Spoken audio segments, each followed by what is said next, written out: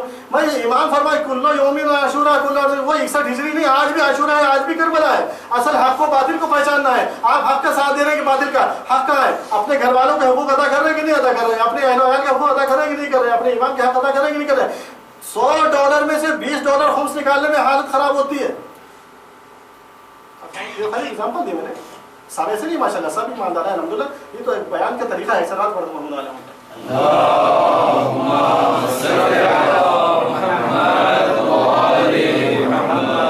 دیکھیے کیا کہ جناب موسیٰ علیہ السلام اللہ کے بارے میں عرض کرتے ہیں کہ پروردگار مجھے کوئی ایڈوائس دے, مجھے نصیحت کرنا شریعت سے ہٹ کر الگ, کہ مجھے کچھ نصیحت فرما. اللہ تعالیٰ کا خدا تمہیں کیوں, میں پورے ماننے والوں کے لیے تمہیں نصیحت دے دے, تو سب کے لیے نصیحت ہے. تم سب کلمہ پڑھنے والوں کو کہہ دو, کیا کہہ دو, جب تک تمہیں یہ یقین نہ ہو جائے کہ میرے خزانے خالی ہو گئے ہیں اس وقت تک روزی کے لیے فکر مند نہ ہو. اب یقین ہو رہا کہ میں کہہ سکتا ہوں کہ اللہ کے خزانے خالی ہو گئے. ان اللہ علی کل شیء قدیر, وہ ہر چیز پر قادر ہے. اسے خزانے کبھی ختم ہو سکتے ہیں, نہیں ہو سکتے. فرماتے جب تک تمہیں یقین نہ ہو جائے کہ میرے خزانے خالی ہو گئے ہیں, ختم ہو گئے, اس وقت تک روزی کے لیے فکر مند نہ ہو. اچھا کبھی کبھی خیال پیدا ہوتا ہے کہ بھائی اللہ تعالیٰ نے خالی کھانے کے لیے روٹی کپڑے کا وعدہ کیا ہے. نہیں, ایسی بات نہیں ہے, ہر چیز کا وعدہ ہے. کیا یہ جو بڑی بڑی قیمتی گاڑیاں الحمدللہ ہم استعمال کر رہے ہیں, کہ ہم کسی اور محنت سے لائیں, کسی اور طریقے سے لائیں, کیا یہ اللہ تعالیٰ نے نہیں دیا ہے. بھائی جس جسم سے ہم کما رہے ہیں, جس عقل سے ہم سوچ رہے ہیں, جس سے ہم کام کر رہے ہیں, کہ یہ اللہ نے دی ہوئی ہے کہ نہیں دی ہوئی ہے. تو انڈائریکٹ یا ڈائریکٹ, اب وہ ڈائریکٹ چھت سے تو ٹپکائے گا نہیں, وسیلہ بناتا ہے.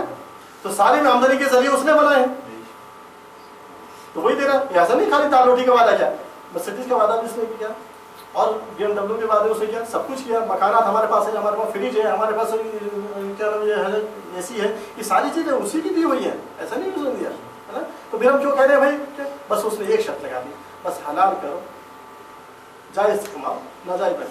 جائز طریقے سے بھی وہی ساری چیزیں ملیں گی جو خدا نخواستہ اگر کوئی سوچے کہ بھائی ہمیں جائز سے یہ نہیں ملے گا, ہمیں ایسی نہیں ملے گا, یا ہمیں کار نہیں ملے گی, نہیں, وہ بھی جائز طریقے سے وہ سب نہیں ملے گا. دوسرا کیا کہا, جب تک اپنے گناہوں کے معاف ہونے کا تمہیں یقین نہ ہو جائے دوسرے کے گناہوں کی طرف توجہ نہ کرو. اپنے گناہوں کے معاف ہونے کا پہلے یقین پیدا کرو کہ تمہارے سارے گناہ معاف ہو گئے ہیں, پھر دوسرے گناہ. کیا میں گارنٹی دے سکتا ہوں کہ سارے گناہ معاف ہو گئے؟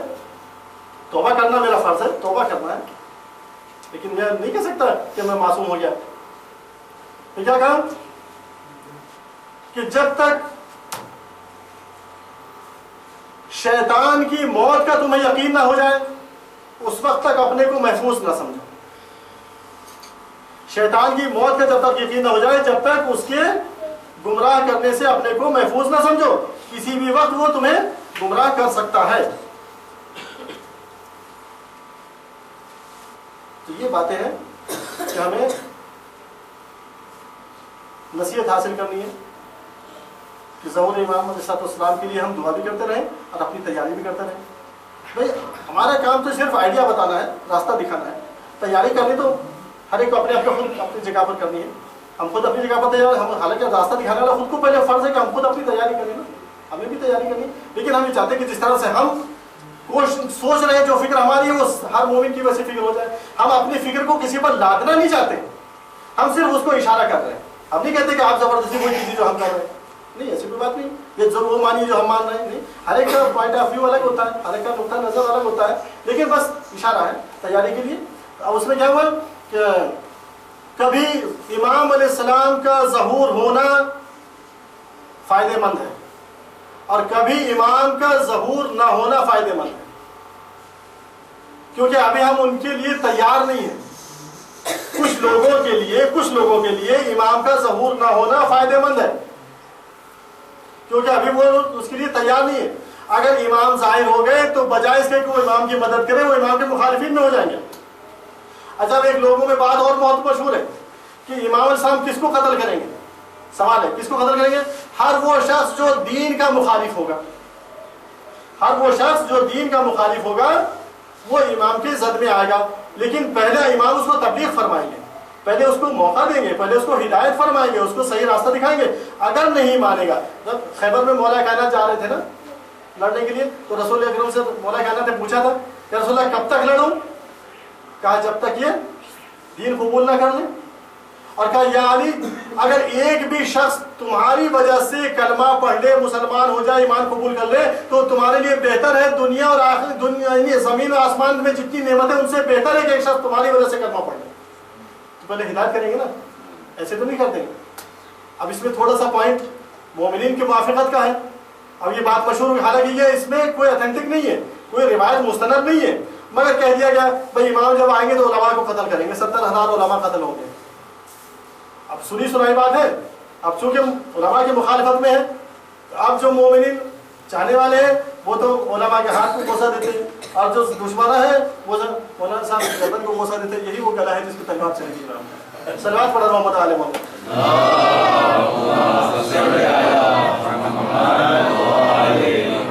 کوئی بات آتی تھی مولانا کا گلے دیکھنے سے پہلے اپنا تو گلے کا نام لینا چاہیے کہ نہیں چاہیے؟ ٹھیک ہے جو بھی ہوگا بہرحال۔ تو اب جناب علی کبھی کچھ لوگوں کے لیے ایک اور صلوات پڑھ محمد علیہ۔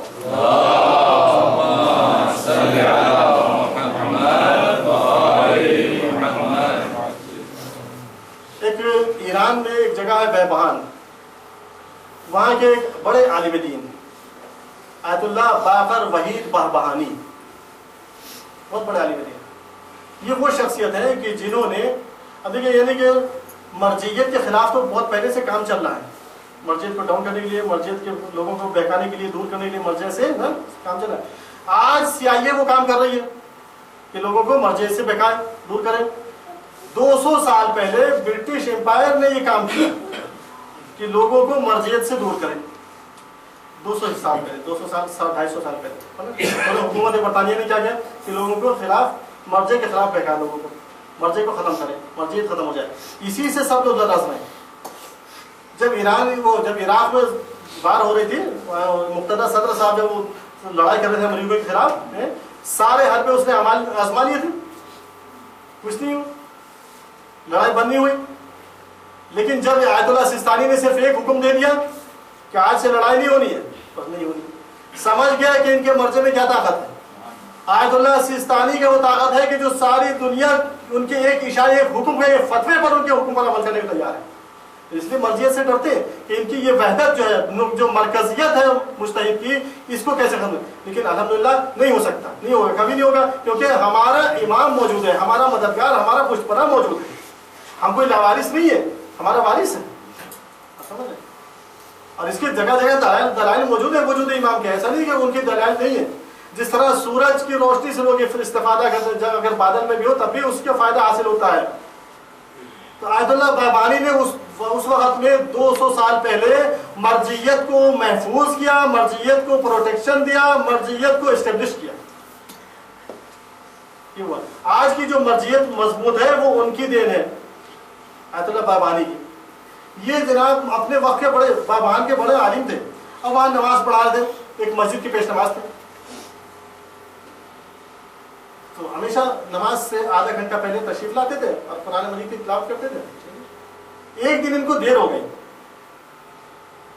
جب دیر ہوئی تو آنے میں مسجد پوری کھچاکھچ بھری ہوئی ہے، مسجد فل، یعنی عام دنوں کی، ایسا نہیں کوئی شب جمعہ ہے یا کوئی شہادت ولادت، کوئی نہیں، کوئی تاریخ اہم نہیں، شب قدر نہیں، عام دنوں کی شہادت، یعنی بالکل سمپل، پوری مسجد بھری ہوئی ہے، بڑی مسجد، جامع مسجد۔ جب تشریف لائے انہوں نے مجمع میں نظر ڈالی، پہلے تو انہیں پتہ نہیں ہوتا تھا کون آیا کون نہیں آیا، اپنی تلاوت ہے مشہور۔ اب جو انہوں نے اتنا بڑا مجمع دیکھا، دل میں خیال ہو اتنا بڑا مجمع میرے پیچھے نماز پڑھتا ہے، اتنی پبلک میرے پیچھے نماز پڑھتی ہے، اتنا بڑا مجمع۔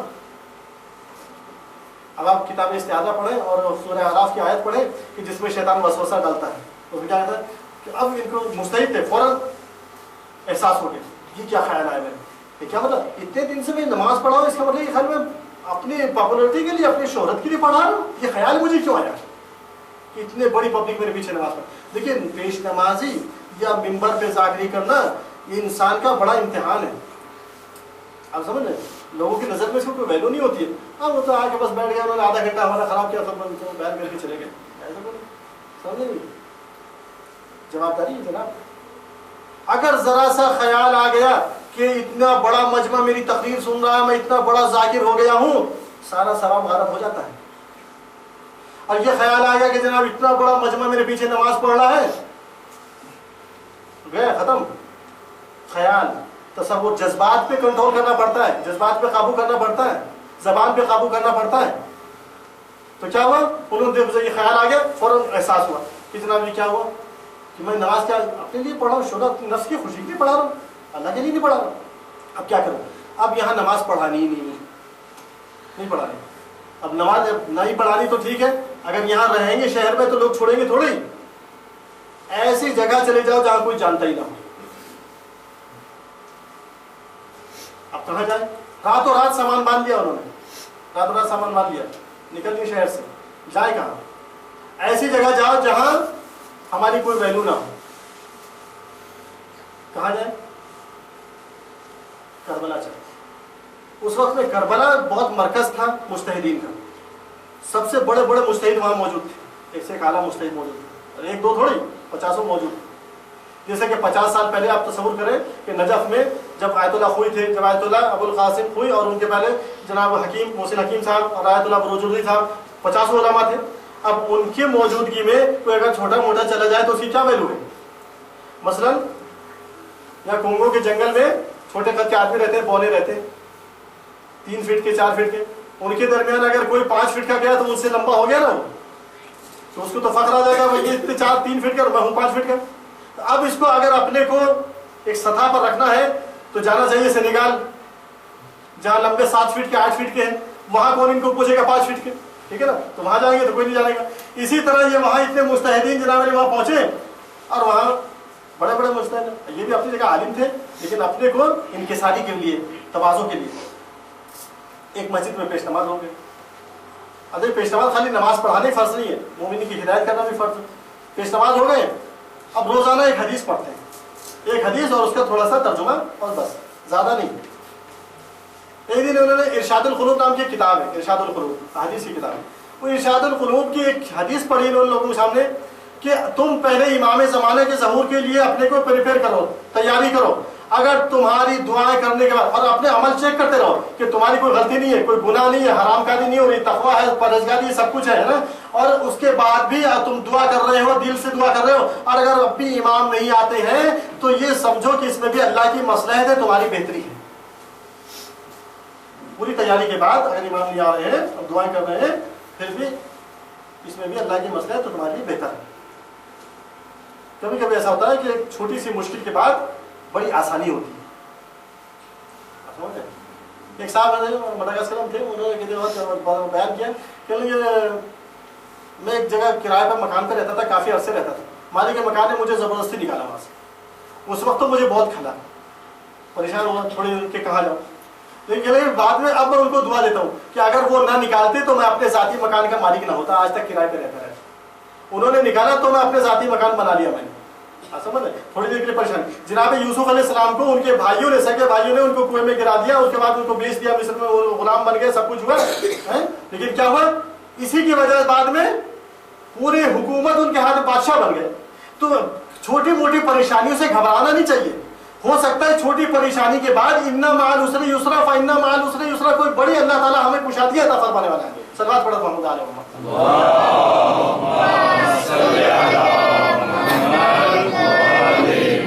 اب جو یہ حدیث انہوں نے پڑھی تو ساری پبلک ان کے خلاف ہو گئی کہ یہ عالم تو امام کا ظہور چاہتے نہیں ہے, یہ تو امام کا مخالف ہے, یہ نہیں چاہتا کہ امام آئے.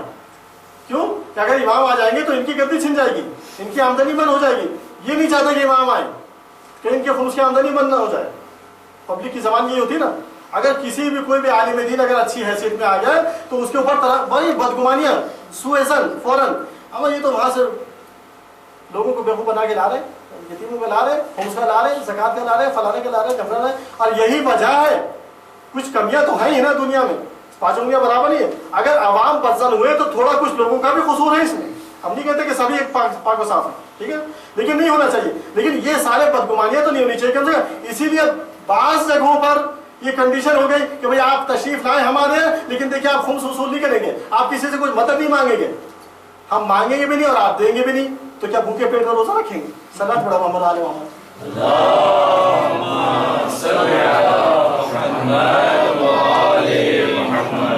تو اب انہوں نے کیا ہوا کہ یہ نہیں چاہتے کہ ان کی دکانداری بند ہو جائے گی، اور سب لوگوں نے ان کو حملہ بول دیا، دھکے مار کے مسجد سے نکالا، دھکے مار کے مسجد سے نکالا.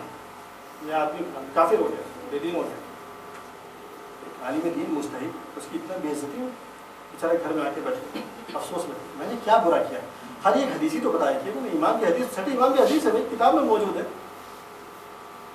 تھوڑی دیر کے بعد دروازہ کھٹکھٹایا. کون صاحب؟ مانو مسجد کے متولی ٹرسٹی تشریف لائے، وہ جو ابھی نکالا تھا وہاں سے مسجد سے. دروازہ کھولا، آتے ہی اس نے پہلے منہ پہ تھوکا، اور ان کا مسلح جو تھا ان کی پیروں پہ، یہ تو تمہارا مسلح، تم جیسا کافر آدمی تم نے ہماری مسجد نجس کر دی، پوری مسجد پاک کی جا رہی ہے، اور اب یہ تمہارا مسلح بھی اس لائق نہیں کہ وہاں رکھا جائے، اس لیے تمہارا مسلح یہ رہا، اور پوری مسجد پاک ہو رہی ہے، اور تم نے اتنے 6 مہینے ہماری نمازیں خراب کر دی. تم کیا کر سکتے؟ دروازہ بن کے گئے. اب یہ جناب علی وہاں گیا، ان کی مولانا کی بے حرمتی کر کے، ان کی بے عزتی کر کے، اور اس کے بعد اپنے گھر جا کے بیٹھا. یہ آدمی دیندار تھا مگر معرفت نہیں تھی. سوچ رہا ہے کہ یہ 6 مہینے کی نمازیں میری تو گئی، اپنی قضا کروں گا، سب مومنین کی نمازوں کا ذمہ دار بھی میں ہو گیا، کیونکہ میں نے ان کو اپوائنٹ کیا تھا، میں نے ان کو رکھا تھا، میں ان کو لے کر آیا تھا مسجد میں. اب مسجد بھی پاک کی ہے، پورا تھک گیا ہے، اور اپنی نمازیں قضا کروں گا، اور اس کی کیسے مفرد دوسروں کی نمازوں کے میں کیا ادا کروں گا، کیسے کروں گا، یہ سب بیچارہ تھک گیا تھا. سو نیند آئی، دیکھا کہ امام زمان صاحب تشریف لائے، آواز اعلان ہو رہا ہے کہ کربلا میں امام زمان تشریف لائے. اب دیکھا، اب اس کو پتہ چلا کربلا میں تو گیا دوڑ کر کے، اور جب وہاں پہنچے نا دیکھا امام بیٹھے ہوئے، سلام کیا اور بیٹھا ہے. امام متوجہ، اے اٹھو، یہ جو تمہارا لباس ہے نا، یہ لباس رسمی ہے، ناجائز مال حرام سے، جاؤ اس لباس کو بدل کے اتار کے دوسرا لباس. ابھی بیٹھ نہیں پایا تھا، گیا امام نے کہتے ہیں لباس اتار کے پورا لباس چینج کر کے آئے. ابھی آگے بیٹھا ہے، امام نے کہا اچھا یہ جو سواری ہے نا یہ بھی غصبی ہے، یہ سواری بھی دیکھا اس کے مالک کو دیکھا. پھر آگے بیٹھا، امام نے کہا اچھا سنو، یہ جو تمہاری بیوی ہے نا یہ تمہاری بیوی نہیں ہے، فلاں مسئلے کی روح سے اس سے تمہاری شادی حرام ہے، نکاح حرام ہے، یہ تمہاری بیوی نہیں، اس کو اس کے گھر پہنچا گیا، اس کے رشتے داروں پہنچا گیا. ابھی آگے بیٹھتا ہے، پھر امام نے کہا اچھا سنو، یہ جس مکان میں تم رہ رہے ہو یہ تمہارا مکان نہیں ہے، یہ مکان نہیں تمہارا. کہ حضور یہ تو مجھے باپ دادا سے میراث سے ملا. ہاں ٹھیک ہے تمہارے باپ سے میراث ملا، مگر تمہارے بھائی نے تمہارے چچا کا حق سب کیا. اس مکان میں تمہارے چچا کا حق تھا، اس کو حق نہیں کیا، وہ کمزور تھا، اس کو تو لات مار کے باہر کیا، خود پورے مکان پہ قابض ہو گیا. یہ یہ غصبی ہے اس مکان کا، تو اس کو اس میں تمہارے چچا کا حصہ دے کر آؤ، یہ مکان بھی دے کے آؤ. اب پھر آیا، دیکھ آیا، ابھی سب خواب چل رہا ہے، ابھی بیٹھا نہیں تھا. ایمان کا اچھا یہ لو تلوار لو، یہ تمہارا لڑکا ہے نا اس کا عقیدہ خراب ہو گیا، کافر ہو گیا ہے، اس کو قتل کرو. اب جناب اس کا مغز گیا، اس کا ٹیمپر لوز کیا. اے شخص تم نے میرا لباس چھینا، میری سواری چھینی، میرا گھر بکوا دیا، چھوڑا دیا، میری بیوی چھوڑا دی، اب ایک بچہ بچہ ہے اس کو تم قتل کروا رہے ہو. تو امام کیا میں تمہیں اولاد رسول بھی نہیں سمجھتا، کیا ایسا امام ہوتا ہے، ایسا اولاد رسول ہوتے ہیں؟ میں تمہیں اولاد رسول بھی سمجھ لیتے ہیں، تم سید بھی نہیں تم. اب آنکھ کھل گئی. اب یاد آیا کہ مولانا نے جو حدیث کہی تھی، یاد آئی کہ کبھی کبھی کسی کے لیے ظہور نہ ہونا بھی ان کے حق میں بہتر ہے، کیونکہ ابھی تیار نہیں ہے ظہور امام کے لیے. اب یہ آیا پھر وہ مولانا کے گھر پہ، مولانا کے گھر پہ اب دوڑ. ابھی مولانا پھر گھبرائے، ابھی تو تھوک کے گیا چہرے پر، ابھی مسلح پھینک کے گیا، ابھی کیا میرا سرور پھاڑ دے گا، کیا معاملہ ہے، اس کو تو مارنے آیا. اب کیا وہ کہا دروازہ کھولو، دروازہ کھولو. ٹھیک ہے نہیں دروازہ نہیں کھولو، نہیں کھولو گے توڑ دوں گا. دروازہ توڑ دیں گے، کیا تو مشکل ہو گئی. کھولا دروازہ آہستہ سے، آہستہ دروازہ کھول کے پیچھے ہٹے چاہتا تھا، لیکن لکڑی وکڑی نہ ہو، سر پہ نہ پڑ جائے، اور پیچھے ہٹے. اب وہ تو بجائے لکڑی کے وہ خود ان کے پیروں میں پڑ گیا. حضور مجھے معاف کر، میں آپ سے معافی چاہتا ہوں، بالکل معافی چاہتا ہوں. اب اسلام کا حکم کہ جو معافی مانگ رہا ہے تو اس کو معاف کرنا ہے نا. جب امام سجاد نے حسین بن نمیر کے ساتھ معافی کا رحم دلانا سلوک کر دیا تو انہی کے نائب تو ہے چوتھے امام کے، انہی کے تو مستعد ہیں، انہی کی شریعت کے فالو کرنے والے ہیں. تو اب جو اس نے معافی مانگی پیروں پہ پڑا، بس آپ مجھے معاف کریں، اٹھایا سینے سے لگا معاف، چیپٹر کلوز، کوئی شکایت نہیں کچھ نہیں. لیکن یہ بتا دو کہ یہ آدھا گھنٹے کے اندر یہ تبدیلی چینجنگ کیسے آ گئی؟ ابھی تم اتنے غصے میں آئے تھے، مسلح پھینک کے گئے تھے، اور اب یہ اتنی جلدی تم معافی کر پائے. اس نے کہا حضور میں سوچ رہا تھا کہ کیسے نمازیں قضا کروں گا، کیسے ہوگا، لوگوں سے کیسے معذرت کروں گا، مسجد پاک کی تھی، تھک گیا تھا، میں سو گیا، میں نے یہ خواب دیکھا، امام نے مجھ سے یہ فرمایا. پھر میں اب مجھے آپ کی حدیث یاد آ گئی کہ بعض لوگوں کے لیے امام کا ظہور نہ ہونا بھی اللہ کی رحمت ہے، کیونکہ تم اس کے لیے تیار نہیں ہو. جانے گرامی یہ بات ہے کہ انسان کس طرح سے اپنے کو، اس میں گہرائی ہے کہ ہمارا لباس ہم دیکھیں، ہمارا گھر دیکھیں، کسی کا اس میں حق تو نہیں ہے، ہمارے اپنے پیسے کو دیکھیں، کسی کا حق تو نہیں ہے، ہماری سواری دیکھیں غصبی، کہ اگر کوئی بھی چیز غصبی ہے تو امام صاحب اس کو ایکسیپٹ نہیں کرنے والے.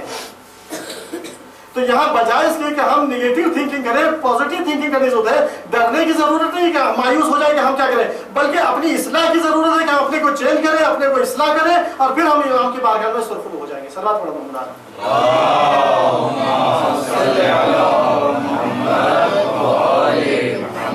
کافی ہو گیا، اور باقی باتیں انشاءاللہ کل کریں گے. ہو گیا. یہی کمی تھی کہ اہل کوفہ میں معرفت امام نہیں تھی. خط لکھ کے امام کو بلایا تھا، امام کو خط لکھ کے بلایا تھا، لیکن جب ابن زیاد آیا چہرے پر نقاب ڈال کے تو نہیں پہچان کر سکے کہ یہ ابن زیاد ہے کہ امام حسین ہے. آگے یہ ابن رسول اللہ السلام علیکم، ابن رسول اللہ السلام علیکم، ابن رسول اللہ کرنے لگے. اب وہ تو خوش، کیونکہ اس کا تو مقصد ہی تھا، بھیجا اس لیے گیا تھا کہ تم وہاں جا کے کوفے میں دیکھو کہ کون کون حسین کے ماننے والے ہیں، ان کا نام لکھو، ان کی لسٹ بنا کے مجھے دو. اس کا تو کام آسان ہو گیا، نام لکھنے کی ضرورت، کچھ لسٹ بنانے کی ضرورت. ہر آدمی کہتا ہے اے فرزند رسول آپ میرے خط میں کسی وجہ سے آئے نا، میں نے خط لکھا تھا آپ میرے خط سے آئے نا، وہ کہہ رہا آپ میرے خط کی وجہ سے آئے نا. اسے سب پتہ چل گیا کس نے خط لکھے. اب دیکھیں یہی بے معرفتی تھی کہ میدان کربلا میں حسین اپنا تعارف کرا رہے ہیں. میرے سر پہ نانا کا امامہ ہے، میرے دوش پہ نانا کی رسول خدا کی ابا ہے، یہ عصا ان کا ہے، میں فرزند علی، میں فرزند فاطمہ. سن رہے ہیں مگر اثر نہیں. خط لکھے اتنے بدل گئے. اب نہ صرف یہ کہ امام کو نہیں پہچانا، اس وقت بھی اتنے حجت تمام کی امام نے. اہل بیت کا قافلہ جب بازار کوفہ میں گیا ہے تو اس کے اوپر آگ اور لکڑیاں برسائی گئی، جلتی ہوئی لکڑیاں پھینکی گئی، پتھر پھینکے گئے، آگ پھینکی گئی. سمجھ. اب پھر لیکن اسی کوفے سے توابین بھی نکلے، اسی کوفے توابین. مگر یہ توابین اس وقت کہاں تھے؟ قبل شہادت مسلم یا بعد شہادت جناب مسلم. لوگوں کو گرفتار کر کے قید میں ڈال دیا گیا تھا، چاہے وہ جناب سلیمان بن سلطان خزائی ہو، چاہے جناب مختار ہو، چاہے ان کے چچا ہو. تقریباً 4000 آدمیوں کو جیل میں ڈال دیا گیا تھا. اس کے بعد کسی طریقے سے یہ لوگ رہا ہوئے اور آزاد ہوئے جب انہوں نے مختار کا ساتھ دیا. لیکن مختار کے ساتھ دینے سے پہلے 400 آدمی توابین ہیں جو جناب سلیمان بن سلطان خزائی کے ساتھ گئے ہیں، اور انہوں نے بنی امیہ ابن زیاد کے لشکر کے ساتھ جنگ کی ہے اور شہید ہوئے. سمجھ لیں. تو یہ حالات ہیں. اصل مقصد کیا ہے؟ معرفت. یہ علامات یا جو بھی کچھ روایتیں بیان کی جا رہی ہیں صرف اس لیے کہ ہم اندھیرے میں نہ رہ جائیں. کل کو کوئی یہ نہ کہے کہ ہمیں تو پتہ ہی نہیں تھا، کسی نے بتایا نہیں کہ امام کب آئیں گے اور کیسے آئیں گے اور کیا ہم کی نشانیاں کیا. بھائی ایک دفعہ ہم نے مجلس میں کیا تھا نا کہ جب ایک شخص نے ملک الموت سے کہا نا کہ بھائی تم ایسے ہی